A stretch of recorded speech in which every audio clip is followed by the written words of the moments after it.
Dritan Shako Hoxha nga Beogradi në një lidhje telefonike në weekend në Klan Kosova dha detaje nga ndalja që ju bën në aeroportin e Beogradit. Ai njoftoi se përveç emrit të tij në letrën e ndalesës ishte edhe emri i Arlind Sadikut Marin Memës dhe një mbiemër Nurai për të cilin i ftuari në studio Milaim Zeka tha se është për Juliana Nurain. Shako Hoxha tha se në Beograd e kishin pyetur se ku po ikni dhe pse keni ardhur, ndërkaq bëri të ditur se kishin pasur një kontroll të rreptë të valigjeve. Mirë shumë jam.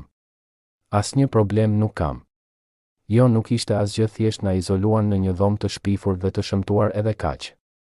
Na morën pasaportat dhe na kontrolluan rrobat, çantat dhe valigjet.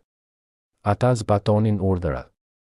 Mendonin se do të gjenin gjëra të çuditshme, tregon Shako Hoxha. Shako Hoxha tha se edhe 11 vite me parë komandën e dronit serbët e kërkonin të futbollistët në fushë.